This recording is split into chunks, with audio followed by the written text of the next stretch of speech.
3. Coach Gene Clemons here, and I am here with, I must admit, somebody real close to my heart. One of my day ones. I spent 1 year at Tucker High School back in the 2019-2020 season. When I came in, I was supposed to be the wide receivers coach, but they had no one really focused on the quarterback, and me having a lot of experience working with quarterbacks. I took it upon myself to work with this young man who I thought could be like a Cam Newton like. I'm pretty sure I said it to you a billion times over the year. None other than Myles Crawley, the quarterback, Grambling State. Hey, Myles, it is a pleasure to see you, man. It's a pleasure to see you doing so well. How's everything in your world? Well, first, good to see you, Coach. Thank you for having me. But everything been good, man. Just kind of really been focusing on, this is my last year. So just kind of really just honing in on everything, making sure everything is right, make sure I'm prepared for this upcoming season. Absolutely. One of the things that I wanted to talk to you, and going back to the high school years, your high school year, that last year, going into a new program, a new offense, new, like everything new. It's almost kind of similar to what you've done here at Grambling, coming into a new situation, and then even in year 2, kind of having a new situation with a head coach. Right. Go back to me. That high school year, what was that year like for you? Changing everything that you were used to what you had that senior year. Well, yeah, going back to high school, it was a big adjustment. But I can say that it helped me throughout my years of college football with me having, a different offensive coordinator or head coach. You know what I'm saying? Each year I've been in college, because I never had a second year with the previous coach. You know what I'm saying? Yeah. So it always had a coach change every year. But it well prepared me to be able to adjust to those, in a quick, frame of time, and to just, understand how to come in, how to bring the team together, let the team gravitate to you, especially with being a quarterback position. You got to have, that certain leadership and that certain, aura about yourself to kind of bring those guys to kind of follow your lead and respect you. So high school really taught me, how to do that thing. Thanks to you, too, for kind of helping me out through those times. And it really helped me, through my college career with dealing with, not only the different schemes and offensively, but just getting to know the new guys and the new coaching staff. So it was a big adjustment for me growing up, but it well prepared me for the future. I didn't know then, but I understand now why it went down that way. Yeah, they always say that, there's always a purpose for everything. I know, especially, it was your senior year, you're at Tucker, a lot of eyes on the program, a lot of eyes on you, seeing what you were going to do. I would say growing pains wise, you weren't always as serious, right? You weren't always as locked in as you should be. And we can look back on that now and go, that's the reality, right? Right. Yep. But graduation, we've got COVID going on. Graduation's not in public. Guys are getting together, and one of your really good friends. I don't think I ever saw y'all not around each other, right? Right. Yeah. Quarius Smith, and God bless him. R.I.P. Quarius. He was killed right after graduation. Right after graduation, I know for me, it was one of those reminders that I gotta get busy. Like, I gotta get to work. I've gotta make the most out of this life, because we never know when it's going to be snatched away from them. Right. What was that situation like for you, and how did it help you going forward?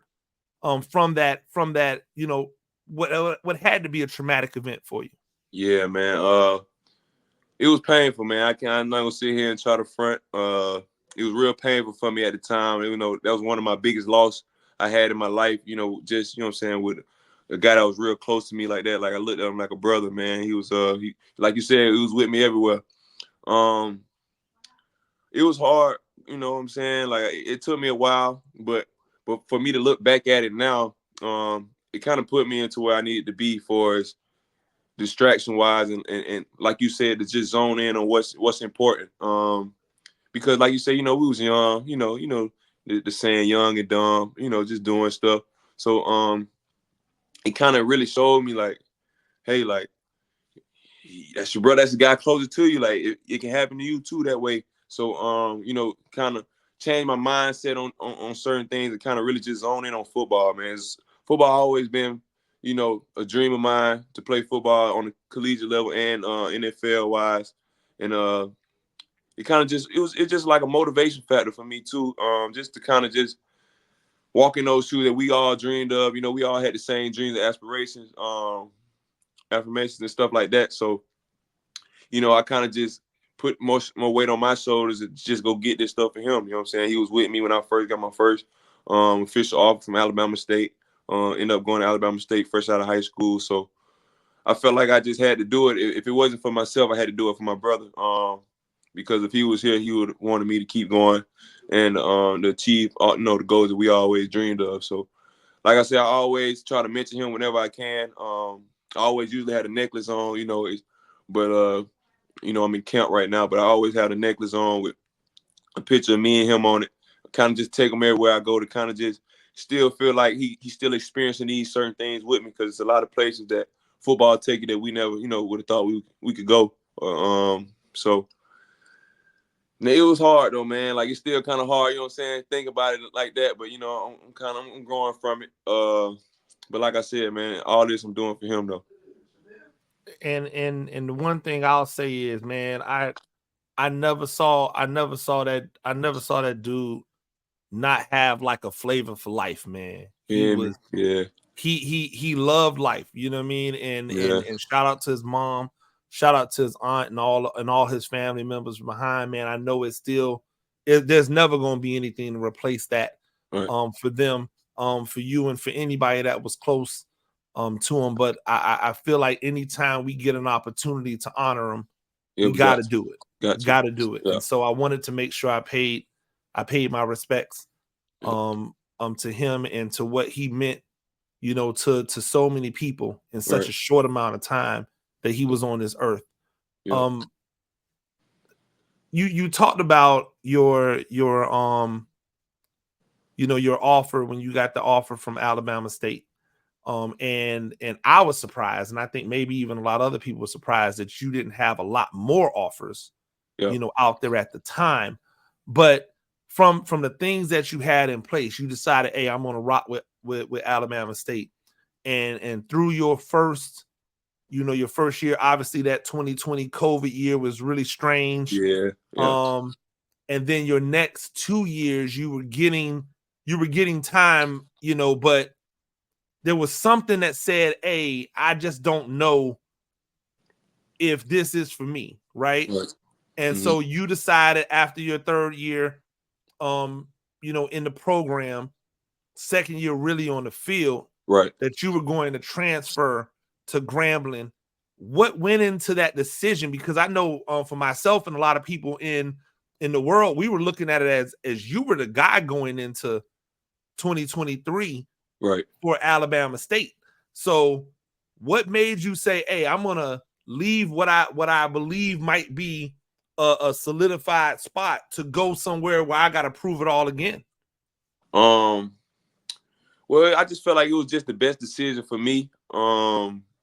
With just where I was trying to go for, the next level and things that way. I still love and respect those coaches over there at Alabama State.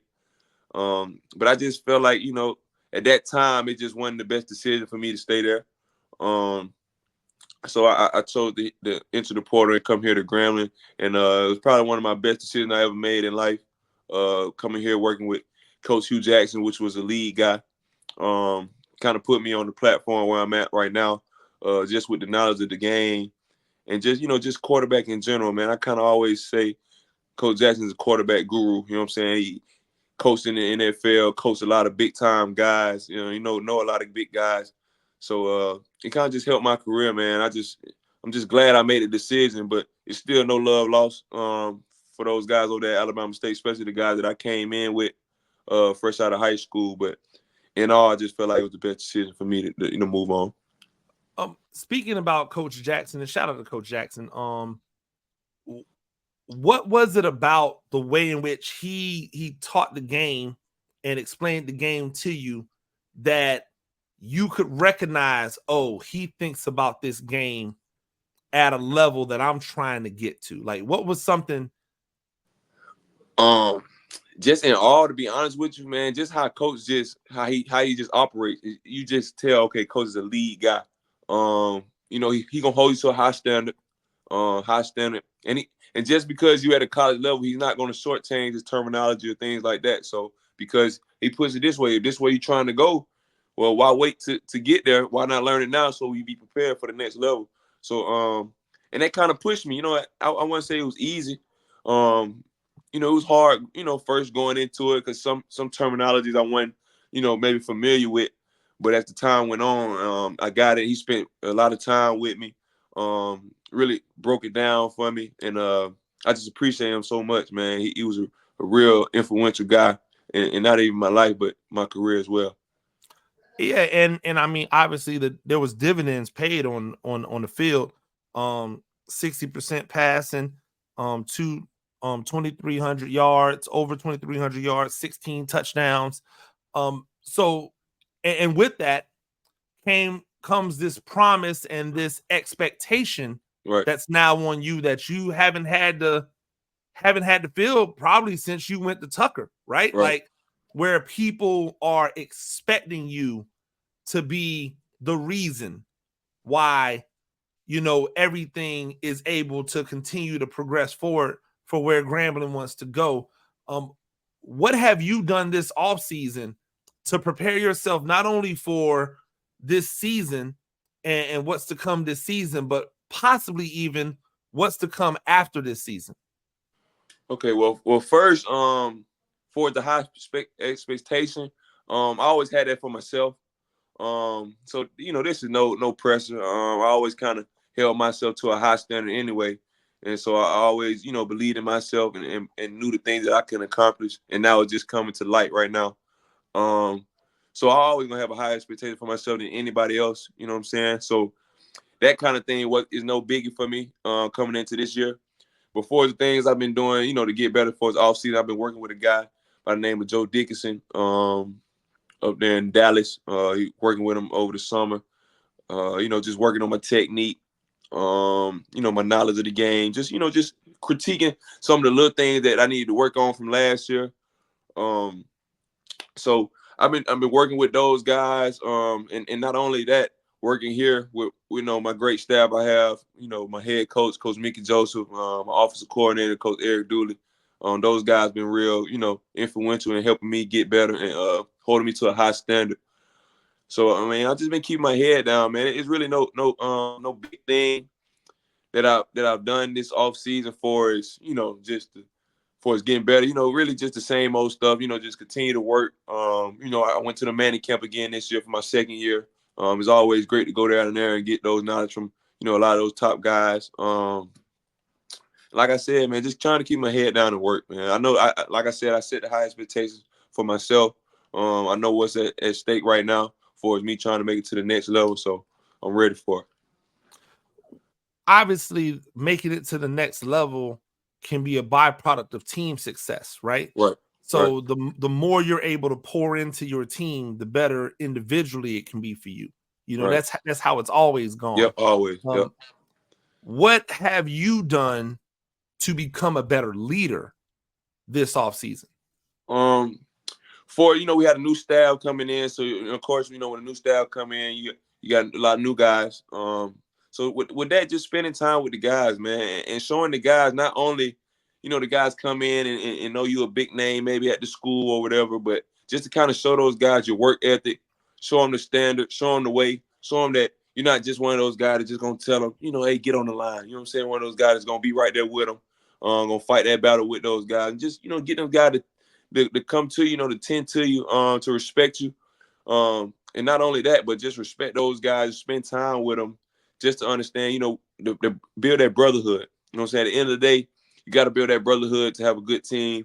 So just spending time with the guys, man, working with those guys, going through this hard off season, for summer training and fall camp. So really just coming down to spending time with the guys, getting to know them, letting those guys get to know me, and just coming together to have a great season, man. But it's been great. Like the new guys that we have right now, I feel like we already done played the season together. We have great camaraderie, team chemistry. So I'm loving it. We know the goals. SWAC West, SWAC championship, right? Beat Southern, beat Southern, right. And Celebration Bowl, right?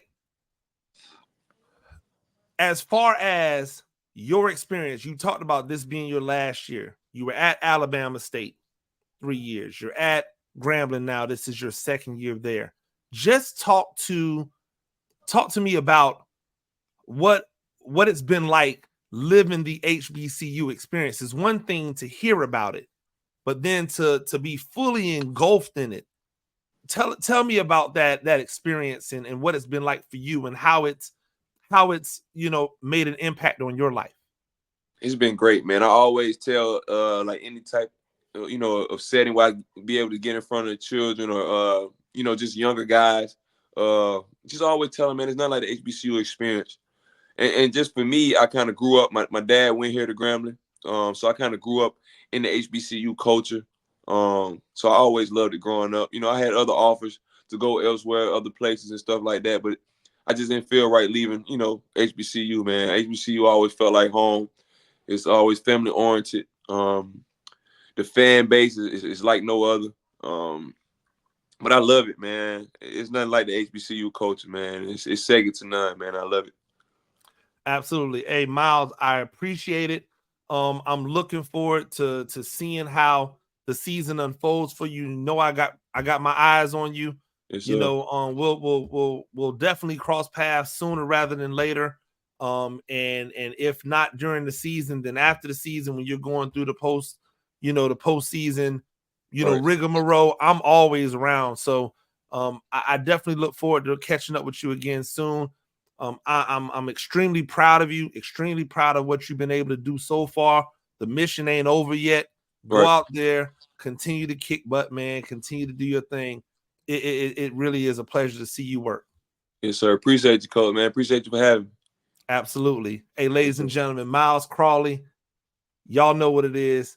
Hey, Grambling's gonna be a problem this year, and this man right here, and some of them guys that they brought in, the transfers brought in, it's going to be a really fantastic year for Grambling as long as they stay grounded. I'm looking forward to seeing it. I know you guys are looking forward to seeing it too. We appreciate you, Myles.